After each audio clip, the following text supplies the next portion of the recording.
Friends, तो आज हम स्टार्ट करेंगे चैप्टर 4 तानसेन। तानसेन का ये चैप्टर है। पूरा तानसेन के बारे में, कैसे वो बड़ा होता है, कैसे वो एम्परर अकबर के राज दरबार में एंट्री लेता है, कैसे उसके जो दुश्मन हैं, जो उससे जेलस करते हैं, वो उससे कैसे एक तरह से उसके खिलाफ षड्यंत्र रचते हैं। ये पूरा इस स्टोरी में बताया है और कैसे वो उनसे रेड ऑफ करता है, तो कैसे वो अपने दुश्मनों का यानी अपने एनिमीज़ को जवाब देता है। ये सारा इस चैप्टर में बताया गया है। एक तरह से तानसेन की पूरी लाइफ के बारे में बताया गया है। ठीक है, चलिए स्टार्ट करते हैं चैप्टर। देखो, सबसे पहले ही उन्होंने यही क्वेश्चन किया है, you may have heard the name of Tansen. आपने ज़रूर तानसेन का नाम सुना ही होगा। बिल्कुल, हमने तानसेन का नाम सुना है, बहुत ही फेमस है। The greatest musicians our country has produce. हमारे कंट्री का जो ग्रेटेस्ट म्यूजिशियन है वो तानसेन ही है। ठीक है। A singer called Mukundan Mishra. अब एक जो सिंगर है, जो सिंगर यानी कि जो गायक है, जिसका नाम था मुकुंदन मिश्रा। ठीक है।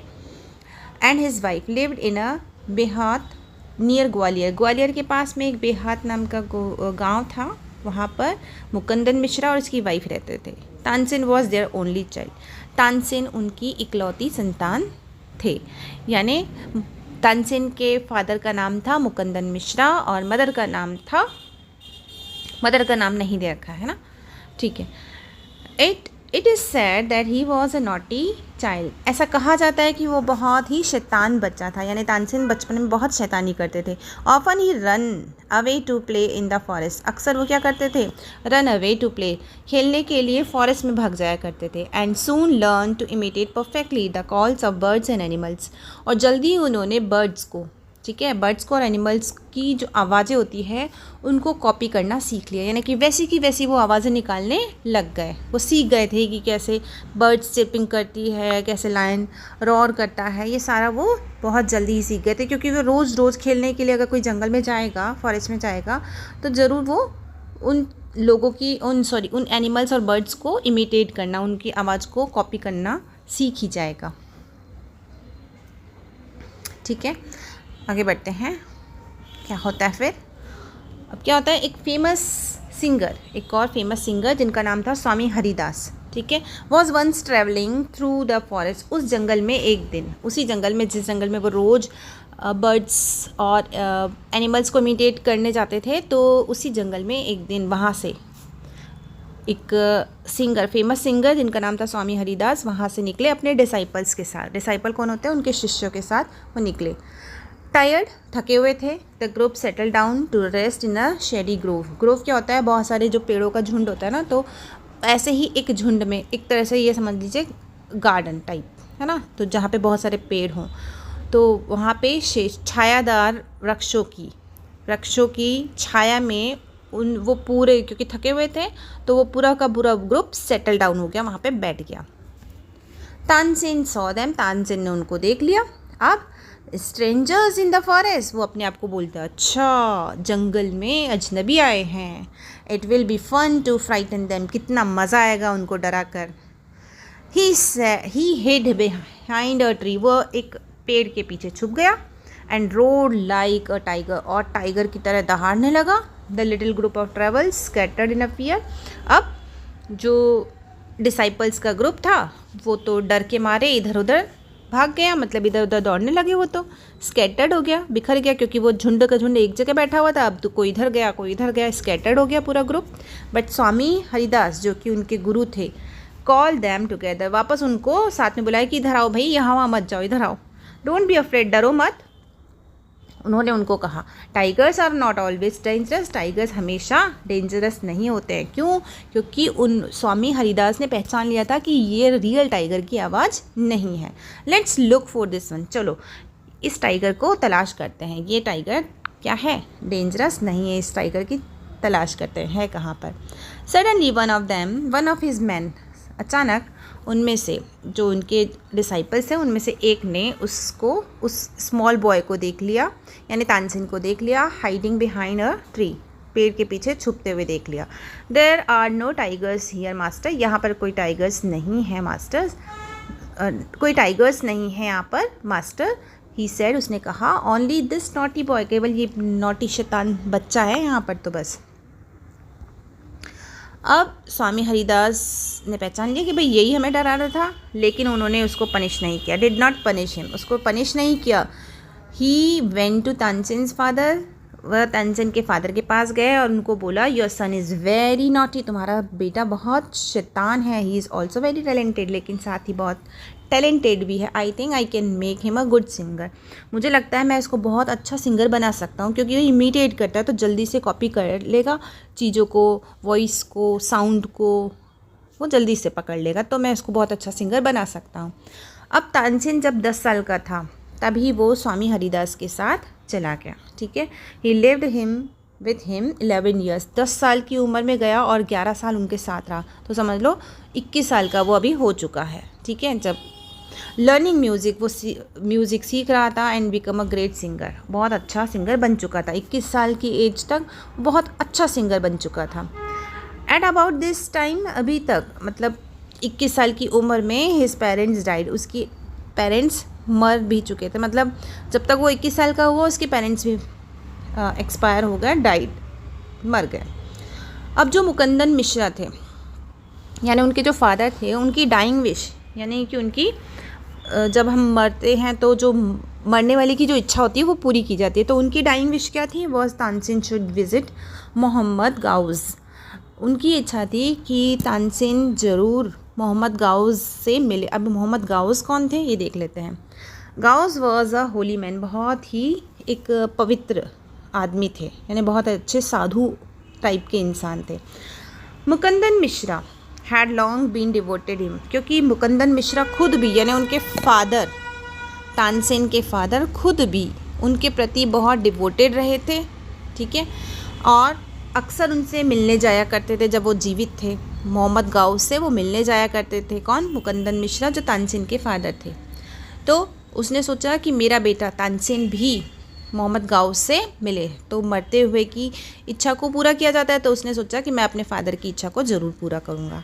While living Gwalior with Mohammad Ghaus, अब ग्वालियर में रहते हुए, मोहम्मद गाउस के घर पर रहते हुए, Tansen was often taken to the court. जब उनके घर पे रह रहा था, उनसे उनके अंडर में रह रहा था, तो उसने क्या किया,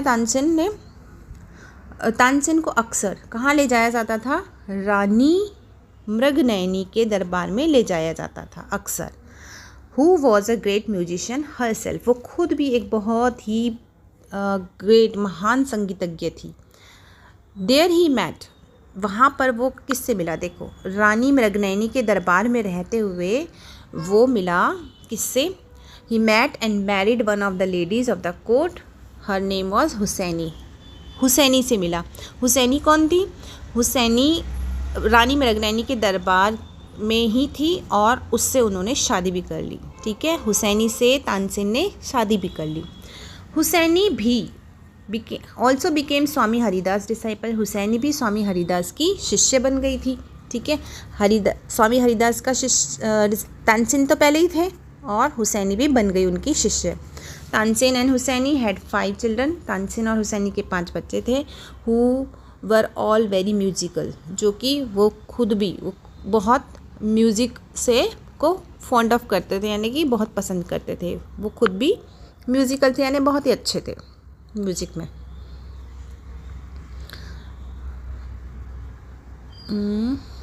okay, yes, Tansen had by this time became very famous, अब तानसेन अब तक बहुत फेमस हो चुके थे, ठीक है। Sometimes he sang before emperor Akbar, Akbar के सामने भी अब तो वो कई बार गाते थे। Who was so impressed, Akbar उनसे इतने इम्प्रेस थे, that he insisted Tansen to should join his court, कि अकबर ने उनको इंसिस्ट किया तानसेन को कि आप मेरा दरबार ज्वाइन करें, ठीक है, मेरे दरबार में आकर रहें, ठीक है। Tansen went to Akbar's court in 1556, 1556 में अकबर का दरबार उन्होंने ज्वाइन कर लिया तानसेन ने, and soon become a great favourite of emperor Akbar, Akbar के फेवरेट भी बन गए बहुत जल्दी। Would call upon Tansen to sing at any time during the day and night, और अकबर अब कभी भी उनको बुला भेजते थे, जब भी उनका मन करता तानसेन को बुला देते थे, कभी दिन में कभी रात में, जब उनका मन करता था. Quite often he would just walk into Tansen's house to hear him practice. कई बार ऐसा होता था कि जस्ट तानसेन की प्रैक्टिस देखने के लिए भी अकबर खुद उनके घर चलकर जाया करते थे. And he also gave him many present. अब वो उनको बहुत सारे प्रेजेंट यानी गिफ्ट भी देने लगे, पुरस्कार भी देने लगे.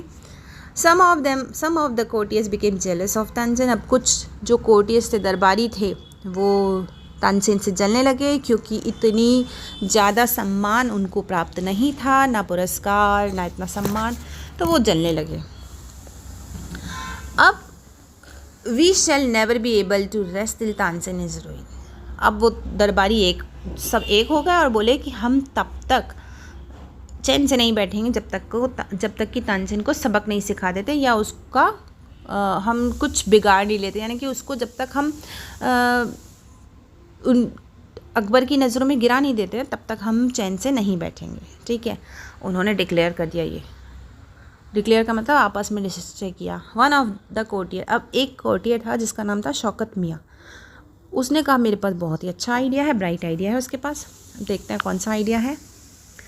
लेट्स मेक हिम सिंग राग दीपक. अब राग दीपक राग होते हैं अलग अलग. ठीक है, जो म्यूजिशियन होते हैं उनको अलग अलग, जो सिंगर होते हैं जो अलग अलग उनको सिंगिंग में अलग अलग राग होते हैं.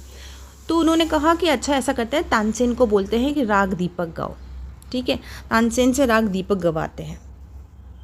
तो एक और कोर्टियर पूछता है भाई how will it that help us. उससे हमें क्या फ़ायदा होगा अगर हम तानसेन को बोलेंगे कि राग दीपक गाओ दरबार में, तो उससे क्या फ़ायदा होगा, उससे कैसे तानसेन को नीचा दिखा सकते हैं.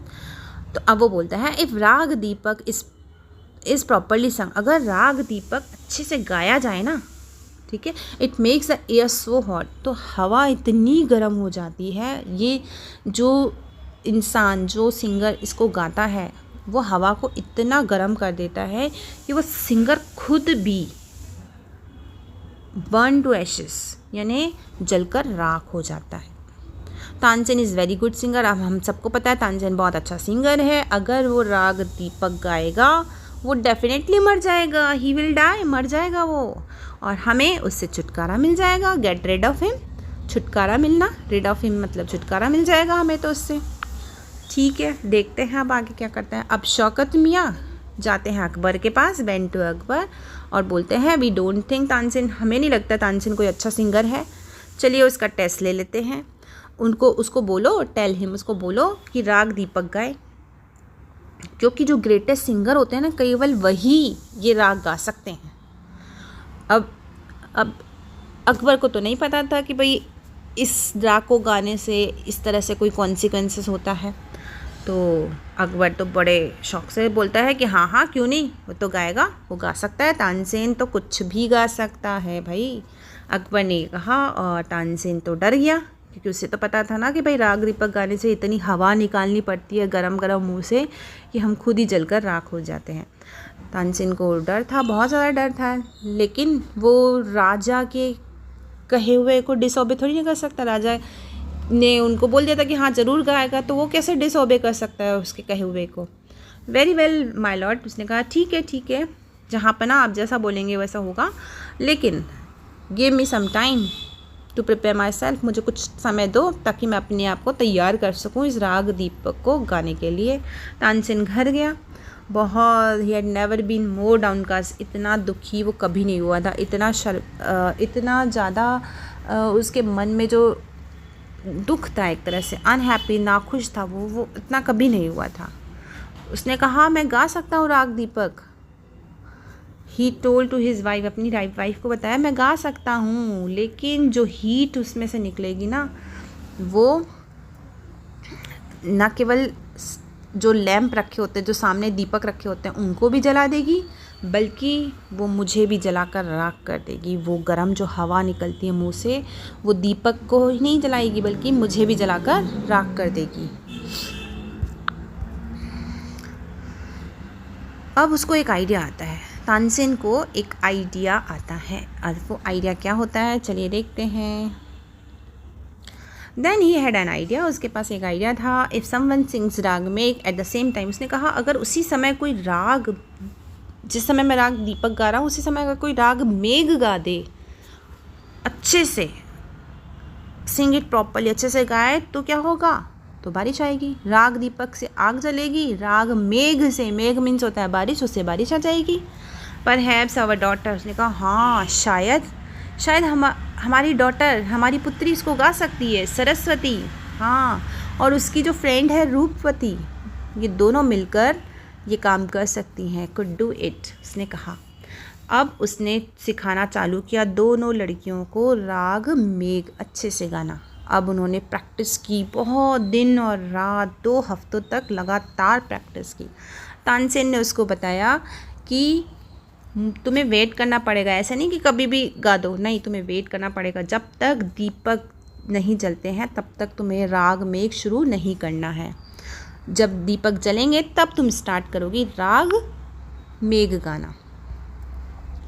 अब जो लीजेंड था, goes to the appointed day, legend कौन यहाँ पर, वो तानसेन के बारे में बोला गया है कि तानसेन अपॉइंटेड डे, क्योंकि पता था कि हाँ इस दिन पर मुझे राग दीपक गाना है, तो उस दिन गए दरबार में, पूरा टाउन वहाँ पर इकट्ठा था, असेंबल था, इकट्ठा था तानसेन को राग दीपक गाते हुए सुनने के लिए। जब उन्होंने सिंग करना स्टार्ट किया, गाना शुरू किया, तो एयर जो थी वो धीरे धीरे गर्म होने लगी। जल्दी ही लोग जो ऑडियंस वहाँ पे सुन रहे थे वो पर्सपिरेशंस, यानी कि ये समझ लिए इसको एक तरह से बोलें कि हीट के कारण जो पसीना आता है ना, उससे नहा लिए, इतना पसीना आने लगा लोगों को। The leaves on the trees dried up, जो पेड़ों की पत्तियाँ थी वो सूखने लगी और ग्राउंड पर गिर गई सूख कर। म्यूज़िक कंटिन्यू रहा, बर्ड्स भी, इतनी गर्म हो गई हवा आसपास की कि जो पक्षी थे वो बेचारे तपन के कारण, जो इतनी तपश हो रही थी आगे, उसके कारण मर गए हीट के कारण। और तो और जो रिवर का पानी था बिगेन टू बॉयल, उबलने लगा। सोचिए आप, नदियों का जो पानी है वो उबलने शुरू हो गया। लोग चिल्ला उठे टेरर में, डर के मारे। And flame shot up out of nowhere, अब आसपास के जो लोग थे उनको भी वो जो फ्लेम्स थी वो शॉट अप, उनको भी जकड़ने लगी। एंड लाइटेड द लैम्प, और उस इतनी हवा गर्म हो गई कि दीपक जल उठे। एट वंस, तुरंत, Saraswati and Rupvati began to sing raag Megh, जैसे ही दीपक जले तुरंत सरस्वती ने और रूपवती ने राग मेघ गाना शुरू कर दिया। अब जैसे ही राग मेघ शुरू हुआ, जो स्काई था वो क्लाउडेड ओवर, बादल घिराए उस पर और बारिश होने लगी। तानसेन को बचा लिया गया। Story goes that he was very ill, इसके बाद की ये स्टोरी है कि इस गाने के बाद वो बहुत बीमार पड़ गए। एंड अकबर को जब पता चला तो वो बहुत ज़्यादा दुखी हुए कि ये गाना गाने से, ये राग दीपक गाने से वो बीमार हो गए, तो वो बहुत ज़्यादा दुखी हुए। और उसने क्या किया, and he had caused him so much suffering, उनको इस कारण से बहुत दुख था कि मेरे कारण उन्होंने राग दीपक गाया और इतना दुख उठाना पड़ रहा है उनको। उन्होंने तानसेन के जो भी एनिमीज़ थे, जो भी दरबारी उससे जलते थे, उन सब को पनिश किया, क्योंकि उनके कहने पर ही उन्होंने राग दीपक गाने को तानसेन को फोर्स किया था।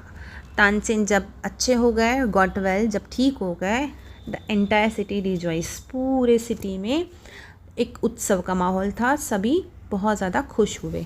Tansen remained Akbar's court singer, Tansen Akbar के दरबार में सिंगर के तौर पर 1585 तक रहे, जब तक कि उनकी मृत्यु न हो गई। अब उन्होंने बहुत सारे नए राग कंपोज किए, तानसेन ने बहुत सारे नए राग कंपोज किए थे, बनाए थे खुद। तानसेन का जो टूम्ब है वो ग्वालियर में है, और ये एक ऐसा प्लेस है, ये जो टूम्ब है ये ऐसा प्लेस है जो कि म्यूजिशियन के लिए एक पिलग्रिमेज है। यानी पिलग्रिमेज क्या होता है, एक तीर्थ स्थल के तौर पर, ठीक है। यानी ये समझ लीजिए वो टूम्ब उनकी पूजा का स्थल है, उनकी आराधना का स्थल है। ठीक है, ये चैप्टर हो गया फिनिश। ओके, इसके क्वेश्चन आंसर हम करेंगे नेक्स्ट वीडियो में। तो आप हमारे चैनल को कर दीजिए सब्सक्राइब और इस वीडियो को लाइक एंड शेयर कीजिए ताकि मैं ऐसे ही वीडियो आपके लिए और बनाती रहूँ। Thanks for watching.